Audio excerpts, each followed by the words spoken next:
So మనం బయట ఇలా చిన్నపిల్లలు ప్లాస్టిక్ ఏరుకోవడం అనేది మనం అందరం చూస్తుంటాం. సో దాని వెనక కొన్ని కోట్ల బిజినెస్ అనేది ఎలా టర్న్ ఓవర్ అవుతుందని ఈ వీడియోలో మనం తెలుసుకుందాం. ఈ వీడియో ఎండ్ వరకు చూడండి. మా పేజ్ని ఫాలో అండ్ సబ్స్క్రైబ్ చేయండి. సో వాళ్ళు ప్లాస్టిక్ ఏరుకున్న తర్వాత ఆ ప్లాస్టిక్ ఏం చేస్తారంటే లోకల్ కబాడీ వాళ్ళకి వాళ్ళు కిలో ఒక 10 to 12 రూపీస్ వరకు వాళ్ళు సెల్ చేయడం జరుగుతుంది.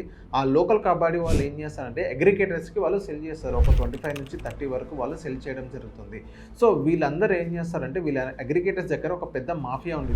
సో వాళ్ళు ఏం చేస్తారంటే ఏదైనా బిగ్ ప్లేయర్స్ ఎవరైతే ఉన్నారో కాస్మెటిక్స్ వాళ్ళందరూ వాళ్ళకి సెల్ చేయడం జరుగుతుంది. సో అక్కడ మీరు జాగ్రత్తగా మీరు చూస్తున్నట్లయితే దాన్ని రీసైకిల్ చేసామని చెప్తారు. యాక్చువల్లీ వాళ్ళు కాస్మెటిక్స్ వాళ్ళు వాళ్ళ ప్రోడక్ట్ని వాళ్ళు రీసైకిల్ చేయరు.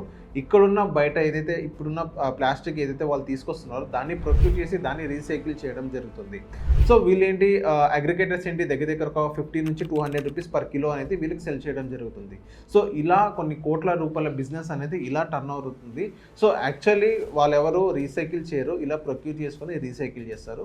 సో ఈ విషయం తెలిసిన తర్వాత మీకు ఎలా అనిపించిందో కింద కామెంట్ చేయండి. మా పేజ్ని ఫాలో అండ్ సబ్స్క్రైబ్ చేయండి.